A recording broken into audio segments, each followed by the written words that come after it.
Hello, എല്ലാവരും എന്തെടുക്കുന്നു? സുഖമായിട്ടിരിക്കുന്നു. ഇതാ ഞങ്ങൾ കഴിഞ്ഞ സൺഡേ അരീക്കൽ എന്ന് പറഞ്ഞൊരു സ്ഥലമുണ്ട് ഇവിടെ അടുത്ത്. പിറവം കൂത്താട്ടുകുളം അപ്പുറമായിട്ടുള്ള ഒരു സ്ഥലമാണ്. അവിടെ ഒരു എക്സോട്ടിക് ബേർഡിൻ്റെ ഒരു സംഭവമുണ്ട്. അവിടെ റൂമിൽ കയറി കഴിഞ്ഞാൽ നമുക്ക് കുറേ ബേർഡ്സിനെയൊക്കെ നമുക്ക് തൊടാം, പിടിക്കാം. പാമ്പുണ്ട്. അങ്ങനെ അതിന് തൊട്ടടുത്ത് തന്നെ ഇവിടെ ഒരു വെള്ളച്ചാട്ടമുണ്ട്. ഇത് ഞാൻ മോളിൽ നിന്ന് കുറച്ച് കാണുന്ന വെള്ളം മാത്രമേ ഉള്ളൂ. പക്ഷേ ഇങ്ങനെയല്ല, താഴെ പോയി കഴിഞ്ഞാൽ സ്റ്റെപ്പ് ഇറങ്ങാനുണ്ട്. ഒരു 19 സ്റ്റെപ്പിൽ കൂടുതൽ ഇറങ്ങാനുണ്ട്. അത് ഇറങ്ങാനുള്ള മടി കാരണം ഞങ്ങൾ ഇറങ്ങിയില്ല. ഞാൻ ഇതിന് മുമ്പ് ഇവിടെ പോയിട്ടുണ്ടായിരുന്നു, അപ്പം ഞങ്ങൾ ഇറങ്ങിയിട്ടുണ്ടായിരുന്നേ. അതുകൊണ്ട് ഇപ്രാവശ്യം ഇറങ്ങാൻ തോന്നിയില്ല. പിന്നെ നമ്മൾ കുളിക്കുന്നൊന്നുമില്ല, ജസ്റ്റ് കാണാൻ വേണ്ടി മാത്രം ഒരു 50 അല്ല, അതിൽ കൂടുതൽ സ്റ്റെപ്പ് ഇറങ്ങാനുള്ള മടി കാരണം ഞങ്ങൾ ഇറങ്ങിയില്ല. നേരെ ഞങ്ങൾ ഈ കിളിയുടെ അങ്ങോട്ടേക്ക് കയറി ചെന്നു. അതൊരു ജസ്റ്റ് റൂമിൻ്റെ മുകളിലായിട്ടുള്ള ഒരു 3 റൂമിൻ്റെ ഒരു ഏരിയ ആണ്. 3 റൂം വരുന്ന ഒരു ഏരിയയിലുള്ള സ്ഥലമാണ്. 50 രൂപയാണ് എൻട്രി ഫീസ്. സൺഡേ ഒക്കെ ഉണ്ട്, എല്ലാ ദിവസവും ഉണ്ട് കേട്ടോ. രാവിലെ തൊട്ട് തുടങ്ങും. പിന്നെ പാമ്പിനെയൊക്കെ പിടിക്കണമെങ്കിൽ സെപ്പറേറ്റ് ചാർജ് ഉണ്ട്, 100 റുപ്പീസ് ചാർജ് ഉണ്ട്. അടിപൊളിയാട്ടോ.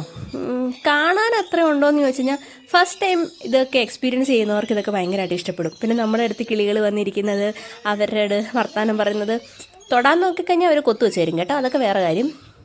ഈ പ്ലേറ്റിൽ പേരയ്ക്ക പീസാക്കി ഇട്ട് കൊടുക്കണം കേട്ടോ. അങ്ങനെയൊക്കെ കൊടുക്കുമ്പം നമ്മുടെ കയ്യിലിങ്ങനെ കുറച്ച് നേരം പിടിച്ചുകൊണ്ടിരിക്കുമ്പോൾ നമ്മൾ കുറച്ച് നേരത്തേക്കാണെങ്കിലും നമ്മുടെ ടെൻഷനൊക്കെ മറന്ന് ഭയങ്കര ഹാപ്പി ആയിട്ടിരിക്കാനായിട്ട് ഫീൽ ചെയ്യും. ഇടയ്ക്ക് ഇങ്ങനത്തെയൊക്കെ എക്സ്പീരിയൻസ് ചെയ്യാൻ ആഗ്രഹമുള്ളവർ ഇങ്ങനെയൊക്കെ പ്ലേസ് കണ്ടുപിടിക്കുന്നത് വളരെ നല്ലതായിരിക്കും എന്ന് എനിക്ക് തോന്നുന്നു. അതിനിടയ്ക്ക് ഞാൻ പറയാൻ മറന്നു, ആദ്യമായിട്ട് ചാനൽ കാണുന്നവരാണെങ്കിൽ സബ്സ്ക്രൈബ് ചെയ്യാനും ലൈക്ക് ചെയ്യാനും ഷെയർ ചെയ്യാനും കമൻറ്റ് ചെയ്യാനൊന്നും മറക്കരുത്. അപ്പോൾ നമ്മൾ പറഞ്ഞു വന്ന കാര്യം എന്ന് പറഞ്ഞാൽ, ഇതുപോലെയുള്ള ബേർഡ്സിനെയൊക്കെ നമ്മൾ തൊടുന്നതൊക്കെ ഒന്ന് ട്രൈ ചെയ്യുന്നത് എപ്പോഴും നല്ലതായിരിക്കും. അവിടെ 2 ഇഗ്വാനയുണ്ട്, 2 വൈപ്പറുണ്ട്. ഇതിനെ നമുക്ക് തൊടാൻ തരും കേട്ടോ. ഇപ്രാവശ്യം തന്നില്ല, ഇതിന് മുമ്പത്തെ പ്രാവശ്യം ഞങ്ങൾ പോയപ്പോൾ തൊട്ടിട്ടുണ്ടായിരുന്നു.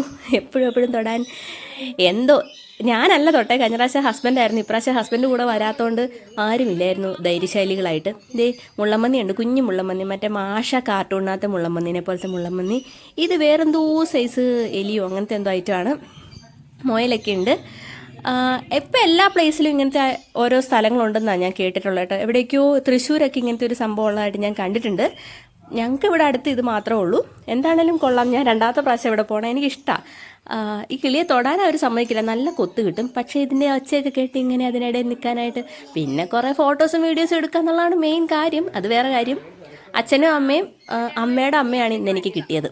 ഇപ്രാവശ്യത്തെ എനിക്ക് വീഡിയോ എടുക്കാനും ഒക്കെ സപ്പോർട്ടായിട്ടും അവരെ കാണിക്കാൻ വേണ്ടിയാണ് പോയത് കേട്ടോ. ഈ ഒരു കിളിയുണ്ടോ, ഇത് ആരുടെയും കൂടെ അങ്ങനെ വരൂല. ഇത് എന്തോ ഇൻട്രോവേർട്ടാന്ന് തോന്നുന്നു. പുള്ളി മാത്രം ഒന്നിലും ഇടപെടൂല. ഈ വെള്ളക്കിളിയില്ലേ, ആ കാണിച്ച വെള്ള തലയിൽ കൊമ്പൊക്കെ ഉള്ള ഇവർ മാത്രമേ ഇടപെടുള്ളൂ. ഇവരുടെയൊക്കെ പേര് പറഞ്ഞു തന്നായിരുന്നു. കാര്യം ഞാൻ എല്ലാം ചോദിച്ച് മനസ്സിലാക്കിയതാണ്, പക്ഷെ മറന്നുപോയി. ഇതിൻ്റെയൊക്കെ പേരറിയാവുന്നവരുണ്ടെങ്കിൽ അത് പറഞ്ഞു തരിക. പിന്നെ അതല്ല, ഇതുപോലത്തെയുള്ള എക്സോട്ടിക് ബേർഡ്സ് സംഭവങ്ങൾ എവിടെയൊക്കെ ഉള്ളതെന്നൊന്ന് പറഞ്ഞു തരണം കേട്ടോ. നിങ്ങൾക്ക് ആർക്കെങ്കിലും എക്സ്പീരിയൻസ് ചെയ്ത് അടിപൊളിയായിട്ട് തോന്നിയിട്ടുള്ള എവിടെയാണെന്ന് ഉണ്ടെങ്കിൽ ഒന്ന് കമൻറ്റ് ചെയ്താൽ വളരെ ഉപകാരമായിരുന്നു. അവിടെയും കൂടെ പോകാമല്ലോ. ഇതല്ലാതെ ഇതിൽ കൂടുതലുണ്ടെങ്കിൽ, ഇത്രയും തന്നെ ഉള്ളെങ്കിൽ വേണ്ട. ആ മുയലിൻ്റെ പ്രതിമ ഇരിക്കണ ഒറിജിനലല്ല കേട്ടോ, അത് ചുമ്മാ. പിന്നെന്താ, കിളിയൊക്കെ കണ്ട് ഫുഡൊക്കെ കഴിച്ച് തലപ്പാക്കട്ടി ബിരിയാണി കഴിച്ചിട്ട് ഇവിടെ അടുത്തൊരു ഹോട്ടലിൽ പോയിട്ട് തിരിച്ച് അടിപൊളിയായിട്ടാണ് വീട്ടിൽ ചെന്നത്. അല്ലെങ്കിലും കെട്ടിച്ച് വിട്ട് കഴിഞ്ഞിട്ട് ഒരു പ്രത്യേക സ്നേഹമുണ്ടല്ലോ അച്ഛനും അമ്മയ്ക്കും. വാരിക്കൊരു ചിലവാക്കാനും ഭയങ്കര ഇഷ്ടമായിരിക്കും. എന്താണേലും കിളിയൊക്കെ കണ്ട് എക്സ്പീരിയൻസ് ചെയ്ത്. മക്കാവോ കേട്ടോ, മക്കാവോ ഉണ്ട്. ഇത് വേറെ ടൈപ്പ് കിളിയാണ്. ഓരോന്നും ഓരോ ടൈപ്പ് ആട്ടോ. പേരൊന്നും എനിക്കറിയാൻ മേല. അപ്പോൾ അറിയാവുന്നവർ കമൻറ്റ് ചെയ്യുക. വീഡിയോ ഇഷ്ടപ്പെട്ടിട്ടുണ്ടെങ്കിൽ ലൈക്ക് ചെയ്യുക, സബ്സ്ക്രൈബ് ചെയ്യുക. പിന്നെ എന്താണ്, അപ്പോൾ അത്രേ ഉള്ളൂ. ഇതാണ് ഞങ്ങളുടെ കുഞ്ഞി കറങ്ങാൻ പോയ വീഡിയോ. ഇത് ഞാൻ ആ വാട്ടർഫാൾസിൻ്റെ നെറ്റിൽ നിന്ന് എടുത്ത 2 പിക്കാണ്. പിന്നെ ഇതിനടുത്ത് ഒരു കേവും കൂടെ ഉണ്ട്. അതും കൂടെ പറ്റിയെങ്കിൽ വിസിറ്റ് ചെയ്യാൻ ഞാൻ പോയില്ല കേട്ടോ.